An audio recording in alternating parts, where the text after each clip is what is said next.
Hi guys, welcome back to my channel. So ये है part 2 of chapter 12 the adventure of the engineer's thumb class 8 का। तो चलो हम अब स्टार्ट करते हैं। हम पिछले पार्ट में यहाँ तक मैं पढ़ा चुकी हूँ। अब हम इसके आगे स्टार्ट करेंगे। तो यहाँ पर क्या होता है कि हमने अभी अभी पढ़ा कि जो इंजीनियर होता है वो अपने आप को विंडो में से बाहर फेंक देता है ताकि वो बच सके वो हाइड्रोलिक प्रेस से। A women tugged at me. और जब वो नीचे गिर रहा होता है तो एक वुमेन उसको पुश कर लेती है। और ये वही वाली वुमेन होती है जो पहले उसको मिली थी और जिसने कहा था कि यहाँ से चले जाओ।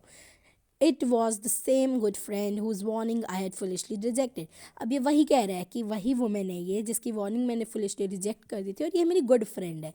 गुड फ्रेंड ये इसलिए कह रहा है क्योंकि इसने इसकी जान बचाने की कोशिश करी। उसको पता था कि ये सही जगह नहीं है तो इसको वापस भेज दो, बट खैर उसने उसकी बात नहीं मानी। अब हम आगे देखते क्या होगा। They will be here any moment she cried. उसने कहा कि वो किसी भी टाइम यहाँ आ सकते हैं। She led me into the bedroom and to the window. उसने मुझे एक बेडरूम में घसीटा, घसीटा नहीं मीन्स धक्का दिया और उसको एक विंडो से ऐसे नीचे कर दिया। It is high but you can jump it. वो कहती है कि ये बहुत हाई है बट तुम इसे जंप कर सकते हो। वो ऐसा क्यों कर रही है? क्योंकि वो उसकी जान बचाना चाहती है। वो वुमेन को पता होता है कि अगर वो यहाँ रहा तो उसकी जान खतरे में है, वो मर भी सकता है। इट क्लैम्बर्ड आउट अपॉन द सिल।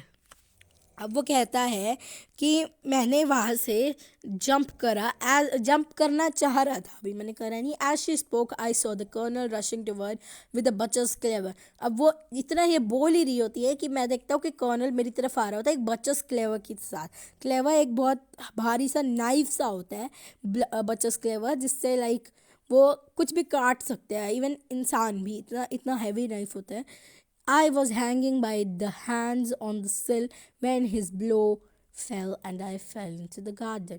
अब वो कहता है कि मैं अपने हाथ से, सिर्फ और सिर्फ ऐसे हाथ से, अपने थंब से कह लो, मैं खिड़की पे लटक रहा था जब और साथ साथ मेरे पास एक ब्लो आया और मैं नीचे गिर गया। As I was running, suddenly dizziness came over me. For the first time I saw my thumb had been cut off. वो कहता है कि मैं नीचे गिरा और मैं भागने लग गया, पर अचानक से ना मेरा ऐसे सर घूमने लगा और मैं गिरने वाला हो गया। डिजीनेस आ गई मेरे पास और मैंने उसी टाइम देखा कि मेरा थंब कट चुका था। और अब उसको रियलाइज़ हुआ कि वो जो ब्लो आया था वो मेरा थंब कटने का ही था। The next moment I fainted. और वो अगले मोमेंट गिर गया। When I came back to consciousness, I realized that I was lying close to the high road, very close to the same station where I arrived the previous night. अब वो कहता है कि जैसे ही मेरी आँख खुली, मैं अपने आप कॉन्शियस हुआ, कॉन्शियसनेस में आया, मैं जागा बेहोशी से, तो मुझे पता लगा, मैंने रियलाइज़ करा कि मैं वही हाई रोड पे हूँ, उसी स्टेशन के पास हूँ जहाँ पे मैं आया था। एफोर्ड स्टेशन कह लो आप, ठीक है। I was very close to that station जहाँ पे मैं प्रीवियस नाइट आया था। Weak as I determine to wait until I got back to town before going to the police. वो कहता मैं इतना वीक हो गया था कि मैंने सोचा कि मैं पुलिस के पास अभी नहीं जाता, पहले मैं अपने टाउन जाता हूँ, उसके बाद पुलिस के पास जाऊँगा। So I went first to have my wound rest and the doctor was kind enough to bring me here. अब वो कहता है कि मैं सीधा अपना वाउंड रेस्ट करवाने के लिए गया डॉक्टर के पास। किसके पास? डॉक्टर वॉटसन के पास। और वो इतने काइंड थे कि वो मुझे आपके पास ले आए। We both sat in silence for some time. अब यहाँ पर जो है ना, जो विक्टर हैथरली था, जो हमारा इंजीनियर था, वो अपनी सारी स्टोरी बता चुका है। अब हम आगे देखेंगे इनका रिएक्शन क्या होता है, ये क्या करते हैं। We both sat in silence for some time. अब वो कहते हैं कि हम दोनों, यहाँ पे वी बोथ किसके लिए यूज़ हो रहे हैं? शर्लॉक होम्स और हमारे डॉक्टर वॉटसन के लिए। हम थोड़ी देर चुप करके बैठे। Then Holmes pulled out one of his books wherein he kept his cuttings. उसने एक बुक निकाली जिसमें थोड़ी सी कटिंग्स पड़ी थी। Here is an advertisement which appeared about a year ago, said he. It read, Lost Mr. Jeremiah Hailing, aged 26, a hydraulic engineer, left his lodgings at night and has not been heard of since. अब यहाँ पे news में क्या था कि वो एक advertisement थी, बेसिकली 1 साल पुरानी, ठीक है, जिसमें लिखा हुआ था कि मिस्टर जर्निया हेलिंग लॉस्ट हो चुके हैं, गुम हो चुके हैं। वो एक 26 ईयर ओल्ड हाइड्रोलिक इंजीनियर है। वो अपने घर से लॉजिंग से आधी रात को निकले थे और has not been heard since. अभी तक भी वो वापस नहीं आए हैं। अब वो भी हाइड्रोलिक प्रेस इंजीनियर है और वो भी रात को बुलाए गए थे। अब ये इनको लिंक करेंगे, ठीक है। This means that it has been exactly a year that the colonel had to have his machine fixed. Now, if you are ready to go to Scotland Yard, we can start cracking on the case," said Holmes. अब वो कहता है कि इसका ये मतलब है कि जो कर्नल है वो पिछले 1 साल से अपने लिए अपनी हाइड्रोलिक प्रेस को ठीक करवाने के लिए कोशिश कर रहा है, पर ऑब्वियसली कोई बात जाएगा तो लोगों को पता लग ही जाएगा, जो भी जाएगा तो वो उसको गायब कर देते हैं, या समवट कुछ भी कह लो आप, मार देते हैं, गुम कर देते हैं या किडनैप कर लेते हैं। Now if you are ready to go to Scotland Yard, अब वो कहता है कि अगर तुम रेडी हो तो हम केस के लिए स्टार्ट कर देते केस की। अगर आपने पहले पढ़ी होगी ये ऑथर की स्टोरीज़, तो जो यहाँ पे मिस्टर शर्लॉक होम्स है, ये डिटेक्टिव है, इनकी और स्टोरीज़ पढ़ी होगी तो इनकी स्टोरीज़ में क्या होता है कि ही इज़ वेरी फोन्ड, या फिर कह लो he is very habited to go to the place where the crime or something happened and then detect what happened। ठीक है, तो अब वो कहता है कि मुझे वहाँ जाना है, वहाँ लेके चलो और वहाँ जाके हम केस के देखेंगे क्या हुआ। Soon Holmes the engineer, inspector Bradstreet, a plain clothes man and I all in train together bound to Erfurt। अब वो कहता है कि होम्स इंजीनियर और इंस्पेक्टर ब्रैडस्ट्रीट, अब यहाँ पे एक नया करेक्टर आ गया ब्रैडस्ट्रीट, जो कि एक इंस्पेक्टर है, पुलिस ऑफिसर है, जो कि बहुत प्लेन क्लोथ्स में था क्योंकि वो चाहता था कि किसी को पता न लगे कि वो इंस्पेक्टर है। और आई है डॉक्टर वॉटसन। हम सारे ट्रेन में चले गए हैं एयरफोर्ट जाने के लिए।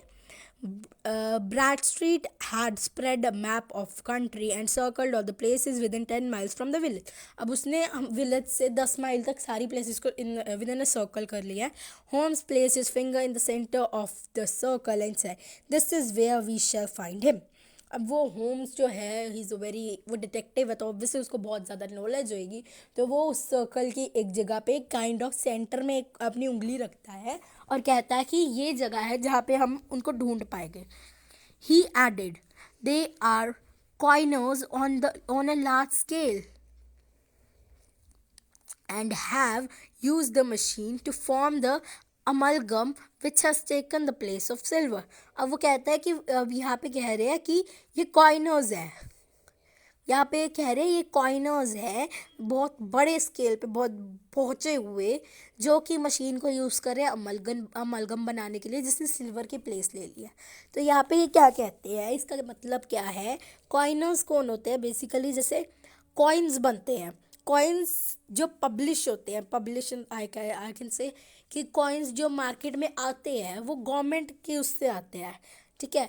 बट ये जो कॉइनर्स होते हैं ये क्या करते हैं, कॉइन्स बनाते हैं इलीगली, बिकॉज ये इलीगल होता है, because only government has right to do this. अभी इलीगली करते हैं तो इनको कॉइनर्स कहते हैं, लाइक काइंड ऑफ स्मगलर्स कह सकते हो आप कॉइन्स के।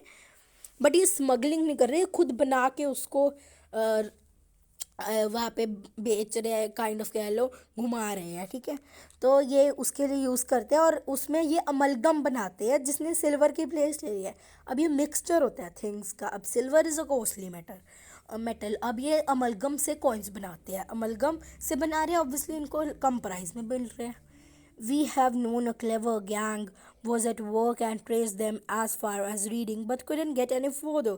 This time we got them, said the inspector। अब इंस्पेक्टर क्या कहते हैं कि हमें एक क्लेवर गैंग के बारे में पता लगा था जो यही काम कर रहा था और हमने उनको ट्रेस भी करा, पर हमें रीडिंग से आगे जा ही ना पाए। अब रीडिंग से आगे क्या, रीडिंग पे पहुंच के उसी जगह पे, पर इनको ढूंढ नहीं पाए। पर इस टाइम पे हम इन्हें ढूंढ लेंगे क्योंकि ये वही है, इंस्पेक्टर को पूरा यकीन था। But the inspector was mistaken, for those criminals were not destined to fall into the hands of justice. पर उस टाइम पे इंस्पेक्टर ना थोड़ा सा मिस्टेकन हो गया था, जिसकी वजह से क्रिमिनल की डेस्टिनी में नहीं था उस टाइम पे जस्टिस के हाथ में आना। As we rolled into a fourth station we saw a gigantic column of smoke which streamed up from behind a small clump of trees in the neighborhood। अब वो क्या कहता है, जैसे ही हम फोर्थ स्टेशन पहुँचे हमने एक स्मोक देखी बहुत ज़्यादा उड़ती हुई पीछे से आ रही थी, जो कि ट्रीज थे वहाँ पे, उसके पीछे से आ रही थी। नेबरहुड में से ही कहीं से। अ हाउस ऑन फायर आज ब्रैड स्ट्रीट। अब यहाँ पे ब्रैड स्ट्रीट इंस्पेक्टर पूछता है कि क्या कोई हाउस फायर पे है। Yes sir, it's doctor Becher's, I hear it was during the night but it has got worse, said the station master. अब ऑब्वियसली वहाँ पे एक इंस्पेक्टर है तो उसके साथ में कोई स्टेशन मास्टर, अब वो लोकल इंस्पेक्टर तो है नहीं, तो स्टेशन मास्टर भी होएगा ही। तो स्टेशन मास्टर कहता है कि हाँ, कि वो हेल्प करने के लिए आया होता है बेसिकली उनकी, कि हाँ ये डॉक्टर बेचर्स का हाउस है जो कि कल रात को ही फायर पे लगा था, बट वो अभी इस टाइम पे बहुत ज़्यादा वर्स हो चुका है। We all has turn in the direction of fire. अब वो क्या करते हैं, अपनी जहाँ से फायर आ रही होती है ना उस डायरेक्शन में चलना शुरू करते हैं, क्विकली फटाफट भागते हैं। A great whitewashed building in front of us was spouting fire at every window while fire engines strive to keep the flames under। तो अब वहाँ पे जो हर विंडो पे बहुत बड़ी बिल्डिंग होती है वाइट वॉश्ड, वो ना बर्न हो रही होती है। अब वहाँ पे जो फायर फाइटर्स फायर इंजन्स होते हैं उसको फ्लेम को अंडर कंट्रोल करने की कोशिश करते हैं, बट वो मतलब कोशिश कर ही रहे होते हैं अभी। At least, said Holmes, you had your revenge upon them. No question, it was your oil lamp which, when it was crushed in the press, set fire to the wooden walls। अब यहाँ पे पता लगता है कि fire कैसे set हुई। अब यहाँ पे जो होम्स है वो कहता है तुम्हें रिवेंज मिल ही गया, अपना इंजीनियर को कह रहा होता है ये। कैसे? क्योंकि जो जब ये क्रश हो रहा था प्रेस में, तो फिर उस टाइम पे इसके हाथ में एक ऑयल लैम्प था, आई थिंक आप सबको याद होगा, और वो ऑयल लैम्प वहीं पे रह जाता है और ये तो बच जाता है, बट ऑयल लैम्प नहीं बचता, वो क्रश हो जाता है और पूरे घर को फायर पे सेट कर देता है। But I feel that your friends from last night a good 100 miles off by now. पर अब ये कहता है, होम्स ही कह रहा है ये, कि तुम्हारे दोस्त पिछली जो नाइट से वो अब तक तो 100 miles ऑफ हो चुके होंगे। अब यहाँ पे दोस्त किसको कह रहा है? उन्हीं जो क्रिमिनल्स है, जो कॉइनर्स हैं, उन्हीं को दोस्त कह रहा है यहाँ पे। जैसे हम कहते नहीं है सार्किज्म में कि तुम्हारा दोस्त आ गया, देखो किसी के दुश्मन को कहते हैं कि देखो देखो तुम्हारा दोस्त आ गया, उस वे में ये कह रहा है कि तुम्हारे दोस्त तो अब कल की रात से जो तुम्हारे दोस्त बने हैं वो तो 100 miles ऑफ चले गए होंगे अब तक तो। Well, said the engineer, I have lost my thumb and a 50 guinea fee. What have I gained? अब हमारा इंजीनियर बेचारा कहता है कि मैंने तो अपना अंगूठा भी खो दिया और अपने 50 guinea की फ़ी भी खो दी, मेरे को तो पैसे भी नहीं मिले, मैंने आखिर गेन क्या किया? और यहाँ पे अब होम्स कहते हैं एक्सपीरियंस। तो कैसी लगी आप सबको ये स्टोरी? तो इस स्टोरी के ऑथर है सर आर्थर इग्नाटियस कोनैन डॉयले। तो कैसी लगी आपको स्टोरी? होपफुली आपको ये समझ आई होगी। And do subscribe my channel for more such videos. And अगर आपको किसी और चैनल की किसी और चैप्टर की एक्सप्लेनेशन चाहिए हो तो कमेंट ज़रूर करिएगा। Thank you.